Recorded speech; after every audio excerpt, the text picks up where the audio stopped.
Okay. Okay. All right. Welcome back. I know, man, this the cram of all this is it's a bit cram. The stuff we've got coming up, though, is actually more visual, and we don't have a lot of heavy-duty math. Probably the most difficult math we had was really from that first chapter. So let's try to get some mental images here of some important concepts. And one of them is the Doppler effect, and I'm just going to play this little movie. The idea that a speaker, you know, like the idea of the ripples on the pond, is sending out waves. They're going to reach an observer eventually with the speed of sound, and the frequency that the observer hears it, if everything's at rest here, is going to be the same as the frequency of the source or the sound itself. Now, we can set the observer into motion, which should be coming into it, where he's moving into the waves, and so they're going to hit with a greater frequency. If he's moving away from the waves, it's going to happen with a lower frequency. We also have the ability for the sound source to move. It's a bit clunky here. As it starts to move, it's going to start to compress the waves out front, spread them out back here, and they're going to come and hit the observer with a higher frequency, with the source approaching the observer. And then as they pass on the other side, they're going to be more spaced out and going to hit with a lower frequency. So these two ideas, either the source is in motion or the observer is in motion, is kind of the fundamental idea that we're playing with. Okay, now in terms of the Doppler equation, which you're going to be using here, I just take these ideas, kind of see a little bit where this comes from. It's not real difficult. The idea that, let's say when the source sends out a wave, hits here, it goes out, and that forms this circle here. And this goes out here with the time of the period. So the wavelength here between 1 and this crest is going to be a wavelength. And it's going to be the velocity times the period of the wave going out here. In that same time of the period, the source is going to move from here to here. So the next time that wave is going to go out is when it hits here. So what's really happening when we're jamming these things closer together, that's going to be kind of an apparent wavelength, they call it lambda prime, that's going to go on out and reach our observer out here with a kind of a contracted wavelength, and is going to seem to the observer as though it's coming with a higher frequency. So hopefully you can see that. Again, this would be at one point, and then a period later, boom, it hits here. And this is the velocity of the source, and we're calling the velocity of the source positive if it's approaching the observer, not just going in the plus direction. It's approaching the observer. That's the condition for positive. Lambda prime is the wavelength, apparent wavelength to our observer. And again, this process can keep going, and so we have a whole bunch of waves that are coming towards the observer with this contracted wavelength. So that's the source in motion. We also have the ability for the observer to be in motion. And let's say he's going to be positive. The velocity of the observer is going to be approaching the here. So he's going to be coming in. Let's say one wave hits him, and then he's going to be moving, and the wave is going to be moving, and they're going to come together and come at this point. So this distance, y lambda prime, should be equal to the sum of the amount the observer moved and versus the amount the source, the sound moves, or this is the v is the speed of sound. I should emphasize here, v is the speed of sound. The original wavelength, velocity times the period, is that distance, the wavelength. V sub s is the velocity of the source as it moves. We have the velocity of the observer as he moves, and he's going to meet and close there. So let's look at the basic idea here. Over here at the source, this new wavelength, or apparent wavelength, is going to be v sub t minus the velocity of the source times t. Factor that out. That is that wavelength. When we get over to here, we've got lambda prime. This distance is equal to the sum of both of these. Factoring out t prime. I've got t prime is the apparent period for the observer out here, the time between when the waves strike him. So that's his period. We've got these two ideas that we can bring together. They're both lambda prime. We can bring them together is equal to that. And rearranging some terms from there, we can get this. And I put it in the form of 1 over t prime. Well, that should be the apparent frequency, f prime. And 1 over the period, that was just the original frequency. So this is our Doppler equation that we're going to be using. Again, in terms of signs and sign conventions, I think I added a little thing that I added this morning, but the idea of when we do signs, this equation holds. We're assuming that the velocity of the source, it goes in as a positive number if the source is approaching the observer. The velocity of the observer is considered positive if he's approaching the source. If he's moving away, we would put in a negative. So whether you'll put a positive or a negative number in there, you want to consider those sign conventions. That's what this is based on. V by itself, no subscript, is just the velocity, or in this case, we'll be dealing with sound, the velocity of that sound. So that is kind of where that idea came from. Okay, so he's not going to ask you to derive it, but he will ask you to use it. And it's helpful to kind of see that derivation, where the basic ideas are coming from, because he adds another twist to this thing. He's got a tuning fork oscillating 440 hertz. Listener is downwind 4 meters away. If the tuning fork is stationary, the listener is traveling upwind at 10 meters per second, and the wind blowing at a speed of 12 meters per second. What is the frequency that the listener hears? Okay, so we first draw a picture, right? So we've got the stationary tuning fork, frequency of 440 hertz. We've got the wind. Well, where did that come in the Doppler equation?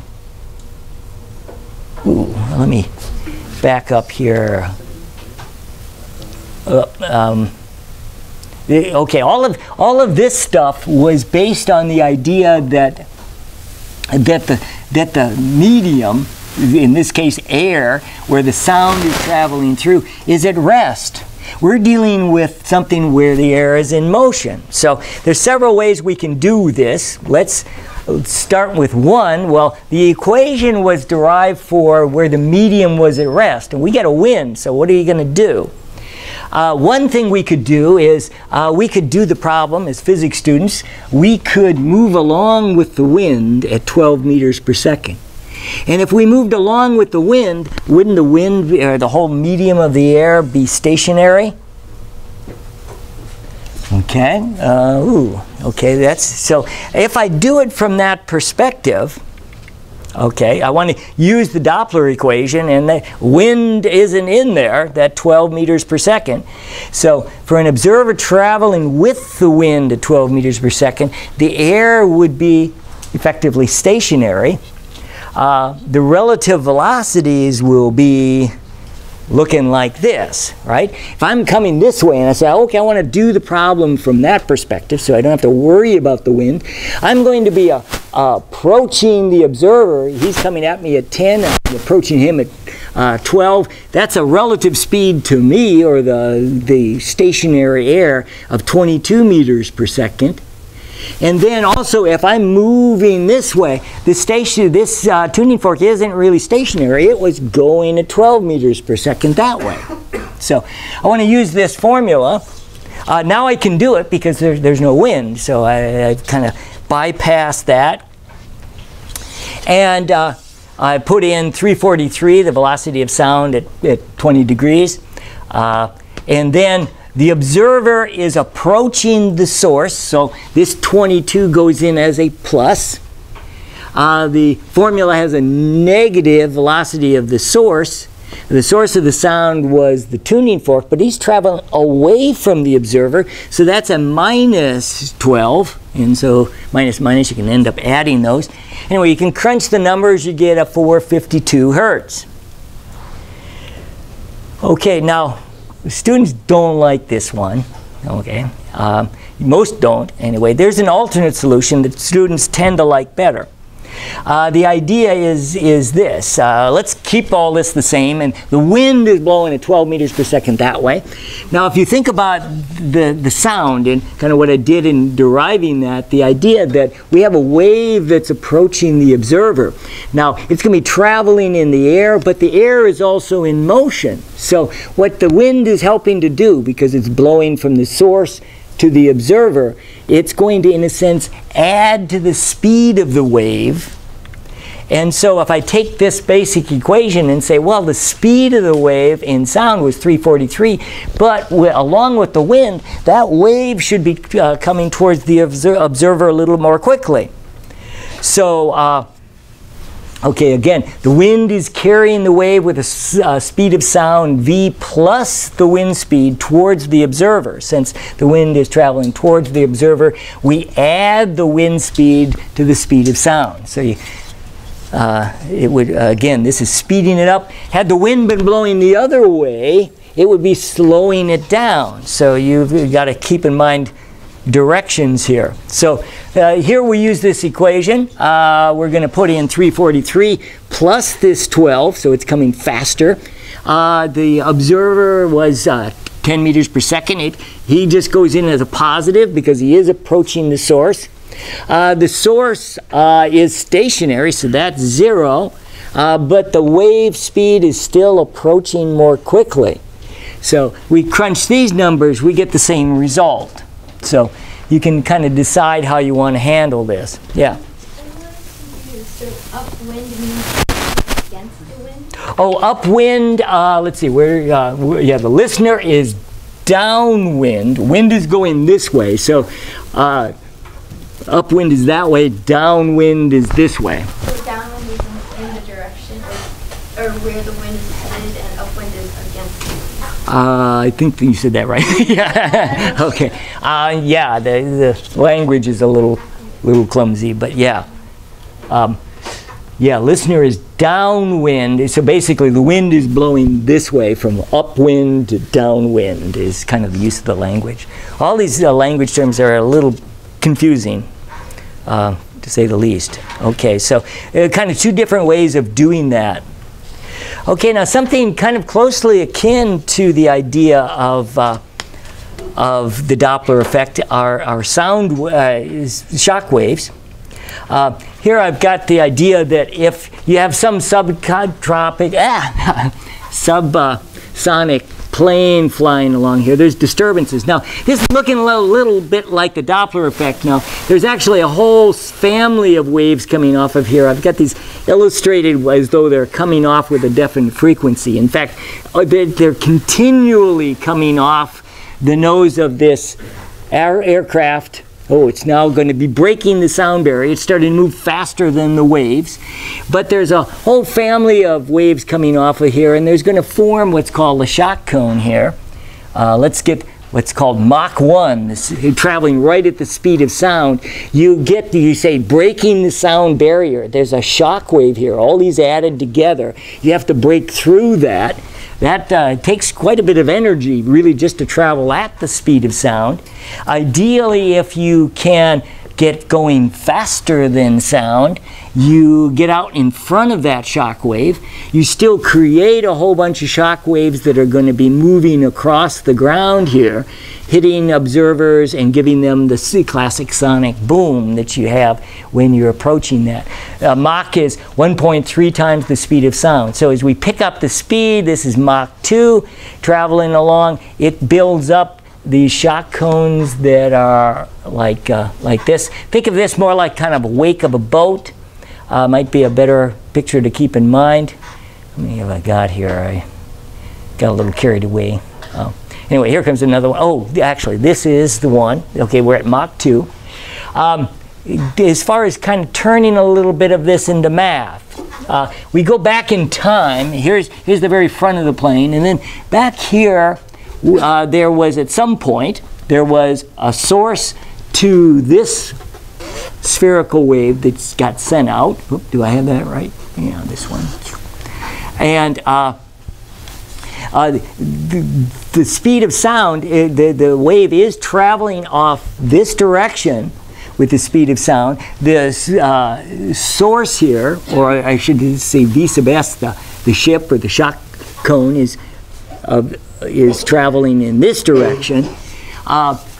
It's going to cover a certain distance in that same time. So we've got two distances here. We got the V, the speed of sound, times some time that it takes, and in that time the source has gone clear over to here through that speed of the source times time. So this is the basic idea.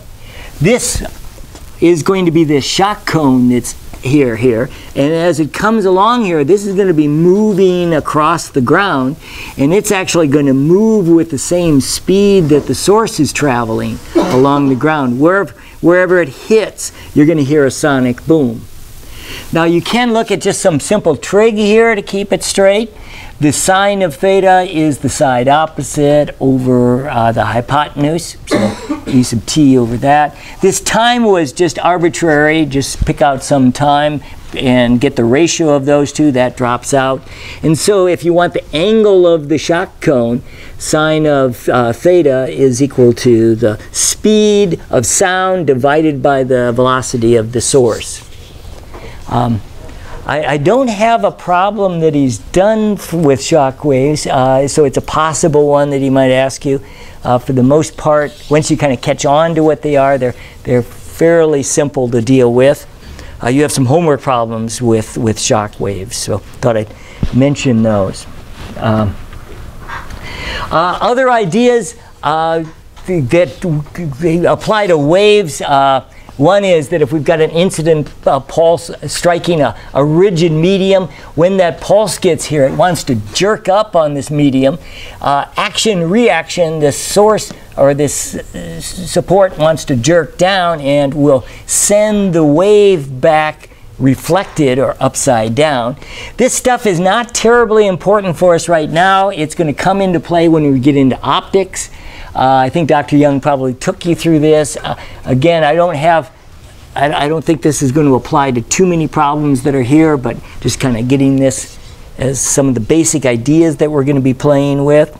We'll revisit this when we get into optics, where all this stuff gets to be really important. Also, the transmission, if you got two different lengths ropes, you can reflect either inverted or reflect inverted. I think I'm just going to skip this stuff. This stuff is not terribly important. Other than this in-phase and out-of-phase stuff, we do want to deal with the idea of constructive interference and destructive interference. This is going to be really big again in optics, where we're going to have some waves. What's kind of interesting about waves is that they will, in a sense, just pass through one another. They do when they're both up, they're both going to have constructive interference. They add up and give you something higher. And then when they pass through one another, it just is as though they go their ways with never having touched one another. Destructive interference happens where one is up and the other one is down, moving together. And there they kind of cancel out, or somewhat cancel. This one's a little bigger than that, so it's got a little bit there. And again, once they have that encounter, they're going to pass off and pass through one another. So hopefully Dr. Young, I think he has lots of demos and made these kinds of points clear, and students typically don't have a problem with this stuff. Kind of in a little more mathematical sense, the idea of constructive interference. If you've got a couple waves, in fact, here's two. These blue ones are right on top of one another, so there's actually two waves buried in there, and there's laying exactly on top of one another. We say they are in phase with one another. That's the 0 degrees.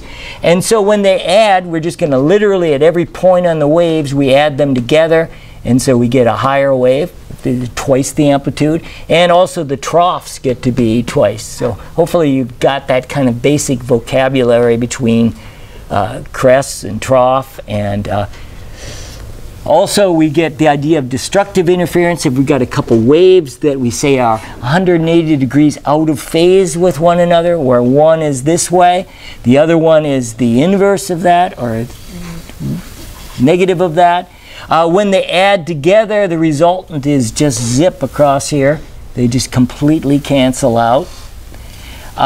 Usually, if they're somewhere between the two, we get some kind of a resultant that deals with the addition of these. The math behind this gets to be a little more complicated. Can be. This looks kind of scary. This is trig identity. I'm sure it's one of your favorites. You've got, two sine waves. In order for this to work, they have to have the same amplitude. Otherwise, things get a little too messy. And so this is, again, I'm just putting this up as a trig identity. We're dealing with the cosine of the difference of these two waves over the times the sine of the sum of the two. Let's apply this a couple different times. And one of them is the idea of beats. The idea of, I think he did the demo with the two tuning forks. Okay, where the idea that you have got two tuning forks, they're not quite exactly the same frequency. And so the tuning forks are, beating like this, or I'll turn them so they're kind of beating towards you.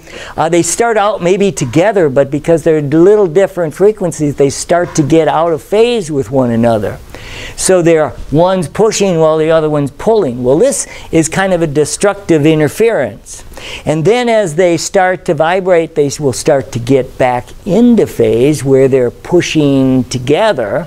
And then they're going to reinforce one another, constructive interference. So again, going back and forth between that. If you're kind of listening to this, this is kind of what it would look like if you could do this with time. You get this basic frequency here where it's going to be, they're going where they're out of phase with one another and they cancel out. And then back where they're in phase with one another, they reinforce, so it gets quiet to loud. Back to when they're out of phase, quiet again, gets loud again, quiet, loud. So this is what's called beating. In terms of what you hear, I should have maybe got out those tuning forks. You could pluck them individually and you hear a nice clean sine wave from the tuning fork. And if you didn't, you'd get this kind of wah, wah, wah, wah, kind of. Again, I should have regret I didn't get those out. So it's going to get louder, quieter, louder, quieter.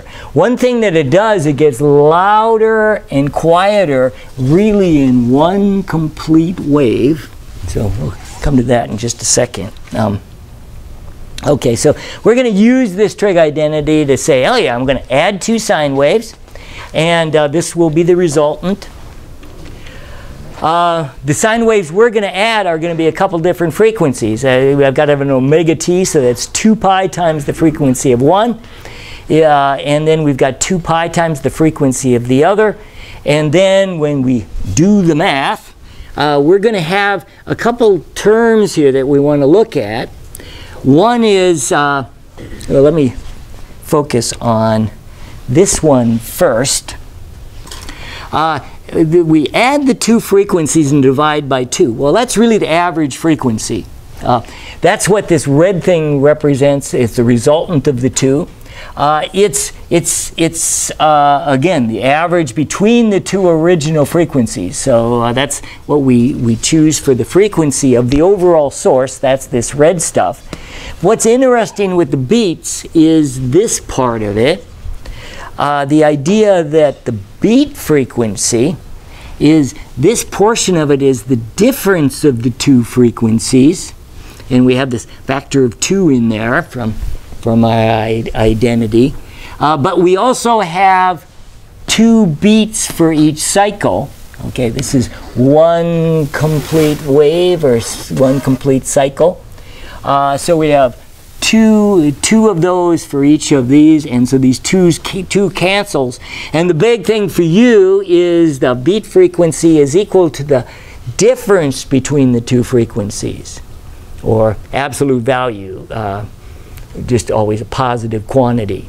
And we've got a test question that we'll look at in a little bit once we get a little more under our belt. So let me just put out some of these ideas. Okay, again, beat frequency. That's the big one you want to walk away with and be ready to use. Big thing here, we have this average frequency. I put in this blue brackets. I put all this stuff together. This here is a sine wave with the average frequency. That's this red stuff. And then it's also being, we say, modulated, or a lot of times we use this word envelope.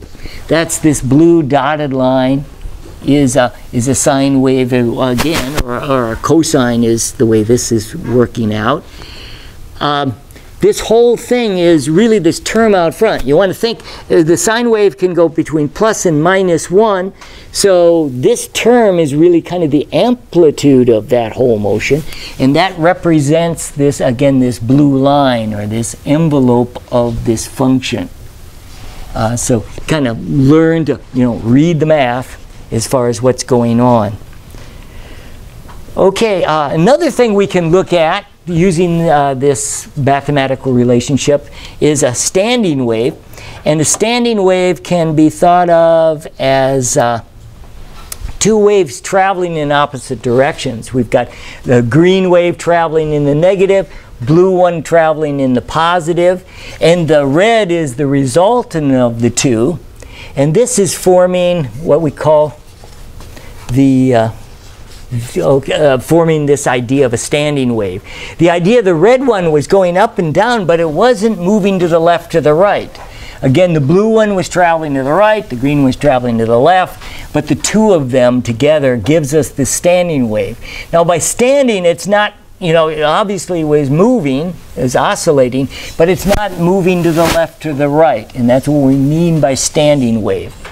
Most of the stuff we've kind of seen in the lab for standing. We did strings, and we talked about things like nodes. I'm assuming you know what that is. Antinodes are these high spots. This idea of an envelope is this shaded region. This is where, maybe I'll hit this one more time. The idea, again, the red wave is not traveling to the left or the right. It's standing, but it is oscillating back and forth inside this envelope. So you hang on to that idea for a second. Okay, now in terms of doing this, we need to do some math. Well, a traveling wave, we talked about a sine kx minus omega t. For 1, traveling, this would be traveling in the right, to the right. This is traveling in the negative to the left. Plus, we take these 2 waves, we want to add them together. So again, I can use my trig identity. You probably want to just be ready with this one. If you look at it, it's not too hard to take in. So what I want to do is deal with these 2. Let me get a little further into this, and we'll present it. So we've got this wave, one sine, another sine. We add the 2 together with the trig identity. We've got this. This first one inside the packet here is the a minus b. So we're going to deal with this first term. This would be a minus this term. Here we're going to have things like the kx. I got a plus here and a minus here. They're going to cancel. I'm going to get a minus omega t and another minus omega t, or a minus 2 omega t. Here I better drop one more line. Okay, so this term is just going to be 2 omega t over 2. Okay, when that simplifies. This other one is the sine. We've got the sum of these two. When I add the kx to the another kx is a 2kx. The omega t's, that's negative, this is positive, they're going to cancel. And so I'm left with a 2kx over t. And so this is my basic form for my result. And I guess I just blew it up a little bigger here. Got rid of the 2's. And yeah. Oh, one thing I did here, I've got this. I wrote it in reverse order. And the reason I did that is that the time varying part is here. And let me drop a line down here. This is the time varying part. This is depending on position. So you think of that last slide where we saw that envelope of the standing wave. This really describes that shape. This forms kind of the amplitude of the cosine wave, which is varying between plus and minus 1. So again, I put this idea that this whole thing out front here is this envelope of what's happening with the waves. Okay, pictures of standing waves, you've seen them in the lab. This came out of the book. Strings, typically we have these nodes and they're usually fixed on one end, like a guitar string, where they'd be fixed on one end or the other. We can set them moving in motion with different wavelengths, different frequencies. We can even have them superimposed on one another. We'll deal with that a little bit here.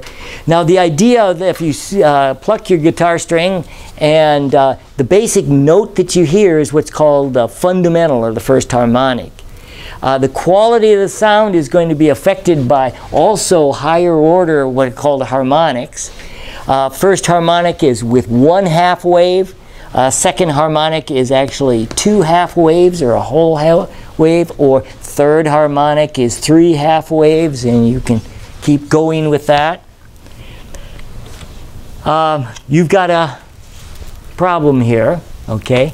A 10-meter long string with mass of 8 grams is hooked to the wall on one end and over a pulley at the other end. There is 7 meters between the wall and the pulley. The mass hanging is a value of 1.5 kilograms. If the string is oscillating, in the 4th harmonic, I guess I'm running out of harmonics here, 4th harmonic, and has a, it should be, I think it should have, has an amplitude of just A, because I don't know what the amplitude is. Write a mathematical equation for the motion of this string. So, wow, we need to do that. So let's look at this. It's maybe not quite as bad as you might think. We're going to get a standing wave set up here. And he does say it's the 4th harmonic. So I say my picture should be pretty accurate here. That's it's a half wave. 1, 2, 3, 4 half waves. And that would form the 4th harmonic. You want to keep in mind that these are half waves, so a complete wave is going to be that's going to be the wavelength. We keep the tension on the string by hanging a mass on there. It's just hanging there, so I expect the tension is going to be equal to the weight of that mass. And this is the equation we had for the standing wave. So I want to write a mathematical equation for the motion of this string. So I want to play with this. Let's see, what do we need here? Okay, the 4th harmonic, 4 half waves, so we've got that. That tells me, since there's 7 meters across here, 4 half waves, I can get the wavelength, 3.5 meters. That's going to be helpful. I need that. What else have we got? Oh, the velocity of the wave. We're going to need, Why do I need the velocity? Because I'm going to need the frequency. Let's come to that. Okay, this is our, again, square root of t over mu. Tension is the weight of this mass, and mu is this mass per unit length of the string. Well, it's 8 grams, but it's 10 meters long, so that's the mu. And so we can come up with the velocity of the speed of that wave. Then we go back to our real basics again. We know that frequency times wavelength is equal to the velocity of the wave. So we can get the frequency is going to be the velocity over the wavelength. And we've got the velocity, we've got the wavelength, and we can get the frequency. Well, that's all nice. So now you know what the frequency is when you pluck that thing. But now we want to write the mathematical expression. We're going to basically take this and stick in the numbers. For wavelength, we've got that. For frequency, we've got that. So we're in pretty good shape. The only thing we're lacking, again, is coming down to, we're missing something there. He probably clarified this in class, that we'll just call this amplitude A. That would be the rest of the things we have numbers for. I really don't know what this amplitude is, so I'm just going to leave it as A. Don. Yeah. So he gave us 3 cases. It was the node, antinode, node, and then because when it's a node, at the end of the string or the tube, whatever it is, you use that formula for lambda, the L lambda over 2. Yeah. So how do you know which case to use? Like when it's, because he gave us another case where it's L times lambda over 3. Oh, okay. I think I know what you're with, and I think he was probably making the point for things like tubes, and I've got that coming up shortly. So I see if I answer your question there and see if it matches with what he was telling you. Like strings are always. Yeah, strings are pretty well fixed. Like a guitar string, they're definitely fixed at each end. Of course, you can move your fingering so you can have other complications, but basically it's fixed. You had your... How come we called it Y, like the whole equation? Oh, okay, these are really dealing with the motion this way. So if you think of this as the x-axis, this equation is talking about the y on the string. Now, that's a great question. Let me just back up a second here on the graphics. Maybe I don't have a... Okay, let me try to arm wave this thing.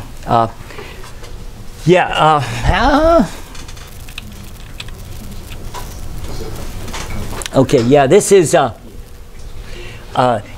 this will be like the x-axis, and this y is really the sum of these waves.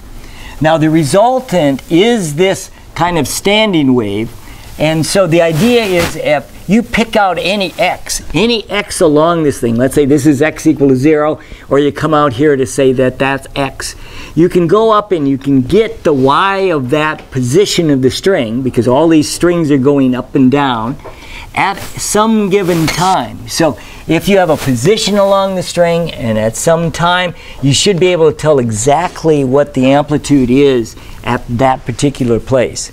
And then each of these little points on the string are going up and down with simple harmonic motion. And that would be the amplitude of that motion at that point in x and at that instant in time. And of course, all of that's changing with time. Yeah. Okay. Yeah, now what you're alluding to, yeah, I'm sorry, you had another question? So when you solve for tension, you just ignore the mass of the hanging portion of the string? Is that just because it's so much? Okay, in principle, you could maybe throw it on there. I think it wouldn't change much. But in principle, you're absolutely right. You should have added that little hanging mass. Yeah, that was hanging there. I'm not... Yeah, this was 7 meters. The overall length was 10, and so that leaves 3 there. So certainly you could add that, and then I kind of glossed that over. I think you won't see it's not going to change it much, but yeah, in principle it's there. Okay, yeah. Now, you're asking about standing waves in general. Now, picturing them on a string is something you can see. When we did like the sound tubes in the lab, we set up standing waves, but you really can't see anything there. The idea that in those columns, the wave is traveling along that inside that column. The sound is a longitudinal wave. Now, the book, and most books will draw the picture this way, but this is really just a graphic convention. The idea that the molecules, let's say near this open end, we say that, oh, this is an antinode. Normally for a sine wave, this comes back to the question why, where this thing is going up and down this way. In the sound tube, they're really going back and forth this way. So an antinode here means that there's a lot of motion to the air here. This is also open here, so there's a lot of motion here. What they're really doing, these red illustrations, are the pictures of a string wave, or like a transverse wave that's in there, and they're used to just kind of give us a hint of what's going on, but they are also lead to a lot of misconception. Now, when we get up to the idea of here, where we've got two waves vibrating, they're going to send waves down, and when they hit in the middle, they're going to cancel one another. So we actually have a node in the middle in terms of, we say, the displacement, and on either end we've got some motion that's doing this. And this is a half a wave. This is going to be a quarter wave. This is a quarter wave, and the two of them make a half a wave. We can also set up another harmonic, the second harmonic, by getting this. We always have this idea that if they're both open, we've got vibration this way, and these are always going to be antinodes. All very different from what we saw for the string, where the ends of them were always nodes. So this is an antinode. There's going to be a quarter wave plus another quarter wave plus another quarter wave plus another quarter wave.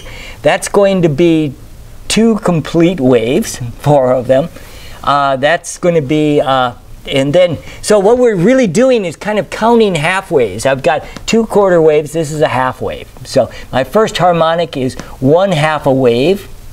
Then you have 2 half waves, or 3 half waves, and they've got kind of relationships that they put in the book. I kind of like to think this way, that the length of the tube here is going to be equal to a whole number of half waves, either 1/2, 2 halves, 3 halves, 4 halves. And so n just represents this integer. And this is what we call this harmonic series. And I kind of like doing this because then think, well, then it's an easy step, if it gives you the length of the tube, to come up with the wavelength. And once you have the wavelength, you can come up with the frequency. So, and then you can generate all these. But I look at these and I say, wow, there's so much going on there, it's hard to keep track of them. But I think conceptually this is easier to see. Now we've got something similar, only a little different, with if we've got one end of the tube that's fixed and the other one is open. This is a bit like the sound tubes we used in the lab, where instead of a woodwind instrument, we have a speaker that's vibrating. It was open here kind of to the air, so this is open here, and that speaker and the tube are going to send oscillation displacement waves this way. These waves travel and they're going to hit the end of the tube and they're going to stop there. So the end of the tube where it's fixed has got to be a node, kind of like a string would be, but these have to be antinodes. So what that is, if we're going from this node to here, this is actually going to be a quarter of a wavelength. If we go to the next one, we're going to have a quarter of a wavelength plus another quarter of a wavelength, another quarter of a wavelength. There's going to be 3 quarters. Or I'm going to have 1, 2, 3, 4, 5 quarters. we're always going to have an odd number of quarter waves in that length. So a little different when the tube is closed. So if in that length you have an odd number of quarter waves, these are what we form are going to be what are called the odd harmonics. A little different than this, where we're going with each one of these. So there's this what we call a harmonic series, and then the odd harmonics. A lot of stuff to kind of keep straight. Dr. Young kind of wants to always focus on the questions, but more on the physics than this kind of math. But hopefully you can kind of see this pattern. So hopefully that is sufficient. Okay, yeah, let's. So what's he going to ask on the exam? Where does he get to this stuff? Okay, we've got a question here. A 1 meter long pipe is cut almost in the middle. The two pieces are hung outside so the wind can blow through them and produce sound waves. A listener hears a tone that gets loud and soft 3 times a second. Oh, where was the pipe cut? Okay, now this is a mathematical saw that's going to cut this one. So there's, not. We're just going to sever this thing. It's going to, drawing's crude. Our mathematical cut had better be good. So we've got a 1 meter long thing. If I'm measuring this from the middle, and I'm going to cut it, let's say above the middle, some delta x, so that this tube is a little shorter, this one is a little longer, and let's figure out what's going on. As far as the physics, now this is typical of a Dr. Young, where he focuses on the physics, but he likes to reach out and bring several ideas together. So we've got a number of ideas that are coming together. A big thing that you're going to want to see is this idea: the tone gets louder and softer 3 times a second. Isn't that the beat frequency? Okay, I hope that's good. Remember, the beat frequency is going to be a difference in frequency, but maybe I'll come back to that question here. First of all, a lot of this causes some concern with students. Open tube fundamental. This is the very first one we looked at. It's open on both ends. This would be this open pipe, and we're going to have 2 pipes, so not just one. But in general, whatever length it is, that should be a half a wave. It should be the length of it. Once I get the wavelength from that, if I know where I cut it and how long it is, I can get the wavelength. And if I get that, then I can say, well, the frequency is going to be the velocity of sound over the wavelength. And I come up with a simple formula for the frequency for any pipe of some given length. So we've got really 2 of these. So I'm going to use this formula twice, one for one pipe and the other one for the other pipe. F1 would be the longer pipe. It would be a half a meter plus a little delta x. This 171.5 came from the 343, just dividing it by 2. So I'm just putting that back in here. And I can do the next one for the other pipe. It's going to be a half a meter minus this. So this one's the shorter pipe. So I expect with this should be smaller, it's in the denominator, so it should lead to a higher frequency. The shorter one should match your intuition. And the longer one will be, the bigger this is, the lower that frequency. So we've got 2 frequencies of the pipe. So the 2 pieces are hung outside so the wind can blow through them. Think of like blowing across a bottle of soda. A listener hears a tone that gets loud and soft 3 times a second, and he wants to know where it was cut. So basically, what was delta x is the question. Again, beat frequency is the difference between the 2 frequencies.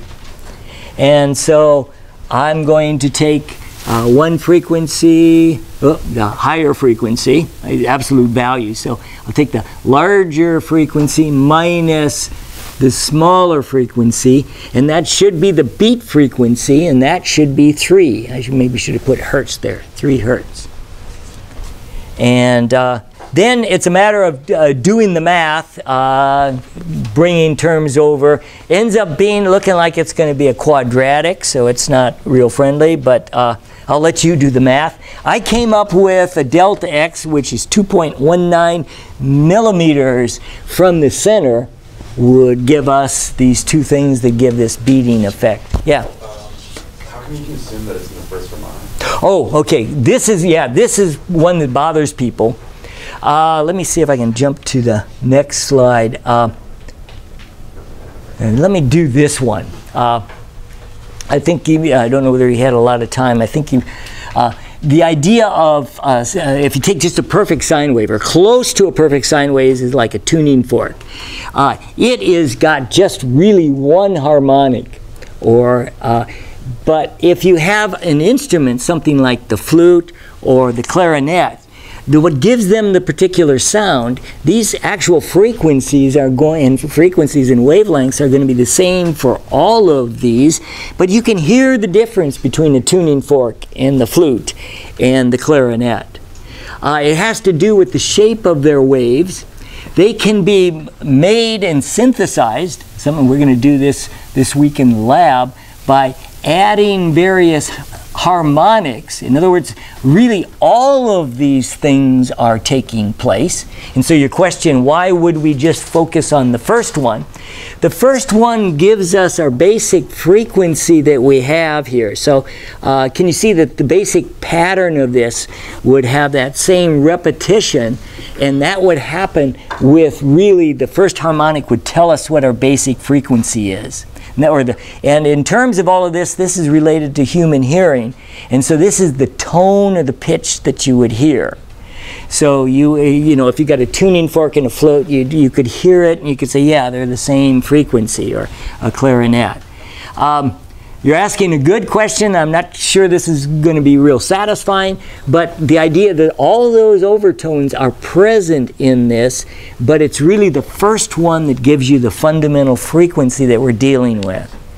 And so that would be the excuse that he would use to say, well, of course, you know it's going to be the first harmonic. So if it's an open tube, we should just... Yeah, consider you've got those other ones going on, but that is the fundamental basic frequency for that. And in terms of describing it, you would describe your sensation of that. They call it a tone for us because we really, it's a physiological response to sound, and that's how our ears sort of hear things. So it's a whole complicated issue, but yeah, I'm just using that first harmonic to determine what the frequency is. Still a great question. I don't think I've fully answered that, but hopefully you get a little bit of that. The idea that you can make any kind of wave, we're going to do this in the lab. I don't want to dwell on this, but it's essentially if you can start to add harmonics. This is a fundamental plus the third harmonic. We can start to adding various harmonics. These are the odd ones. You can create a square wave, and you can do a bunch of terms. And we're going to do this in the lab as kind of a sort of a pseudo-mathematical lab where we're going to measure. Never mind, you'll see what we're doing in the lab. But hopefully this helps a little bit in answering your question. Okay, wow, we're almost there. Hey, wow, we're just whizzing along here, actually. A question on the practice problems. We've got one here that, little different twist. We've got a couple speakers that are connected. Two speakers are placed 3 meters apart. This is sort of a top view. Imagine we're looking down on this thing from above in the room. Standing 10 meters in front of one of the speakers, a listener. Okay, this is the listener. I don't know, we're looking down on the floor. She looks like she's passed out here, but she should be standing up this way, and she's going to walk across the floor like this. So she's standing 10 meters in front of the one speaker, okay, directly across from it, and then she's going to walk and pass through here, and then she's going to get up here across from the other speaker. And let's see, what happens during this time? Standing 10 meters in front of one of the speakers, a listener hears a minimum in the sound intensity. Ooh, sounds like a cancellation. The listener then walks perpendicular to the speaker, and she hears a maximum and then a minimum sound intensity as she gets in front of the second speaker. What is the frequency of the sound being produced? Actually, this is a problem that is, in terms of sound, is very much what we're going to be doing when we get into optics. In the famed double slit experiment, and also gets into modern physics. So this is supposed to help you with this, although it's still, the book's explanations I think are more abstract than it uses when you get into optics. So, but anyway, she's going to be in front of this one. It's going to be a minimum. She's going to walk towards this other speaker, and actually it's going to be at the halfway point where it's going to get loud again. And then when she gets in front of the other speaker, it's going to be a minimum. Okay, now, change the diagram here a little bit, clean it up, maybe, just a little bit. We got 3 meters between the speakers. We've got both speakers are going to be going in phase. Okay, they're really producing the same basic tone. So essentially, think of those signal generators we use in the lab, 2 annoying frequencies, then they're both beating together, and they're going to send their waves to the observer. Now, one is going to travel a longer distance than the other, and so the idea is if these 2 waves start out together, by the time they get to the observer, they might just be out of phase again. And there's going to be a cancellation. So this idea, this is actually from the optics chapter with the double slit. Consider that, ignore this, there's some distance between them, and we've got these, instead of slits, we've got these speakers sending their waves out. This, I guess, would more correspond to this position out here on the other side. So they start out together in phase, and by the time, because one travels a slightly longer distance, the 2 can get out of phase and can give you a little destructive interference. They can tend to cancel one another out. And that's what's happening with Earth. They're minimized here. They get to the middle, it's a maximum, back to a minimum. Now, if we look at the point right between these 2 speakers, that distance from one to the other is going to be exactly equal.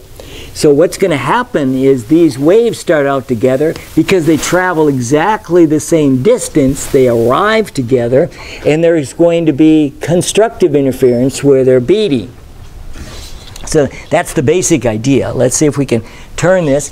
A little simple geometry. This, of course, is simple geometry. It's called the Pythagorean theorem. That's what I was looking for. This distance is going to be 10.414 meters. And down here, this is 10. So there's going to be we say a path difference. And this is some ideas that we want to get is if we will have constructive interference, meaning they're going together, if the path difference, the difference between those distances, is equal to a whole number of waves. So hopefully this makes some sense. Where m is some integer, or can be 0, 1, 2, 3, 4, any of the counting numbers. There's going to also be a destructive interference where they're going to start to cancel one another, which is what's happening here and then also again out here.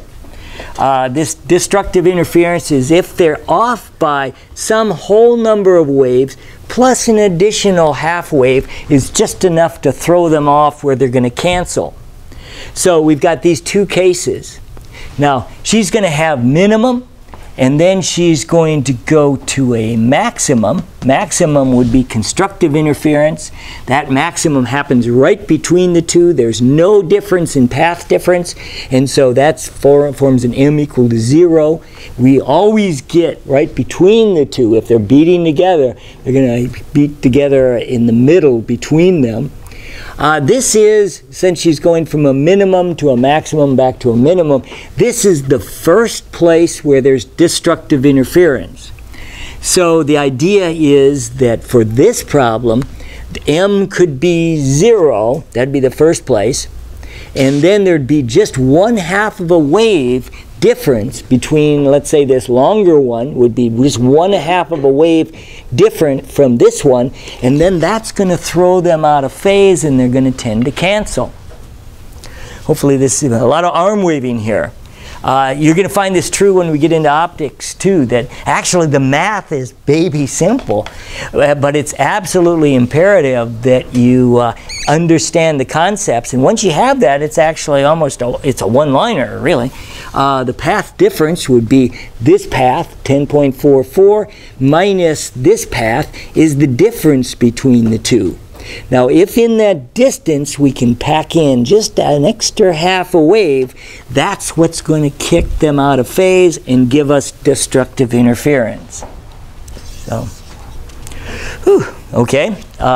So from this, got this, I can solve for lambda. Solve for lambda, and I get a lambda of 0.88 meters. That would be the wavelength. I think, what is the frequency of the sound being produced? You asked for what is that frequency produced by the speakers. Well, again, frequency is V over lambda, and we get a 390 hertz answer, would be that. If you can follow that reasoning well, I put it on here because it did go out at one time. I think he's kind of backed off from these kinds of problems in that we will definitely do this in optics, and the explanations there are much better than they are in this sound chapter. So hopefully you follow that a little bit. Wow, done. Hey, Nate almost made it too. Well, okay, so game time. Okay. Good luck. Yeah, good luck. When is this? Tuesday, I guess your exam is. So I'll stick around a bit, and let me just shut off this.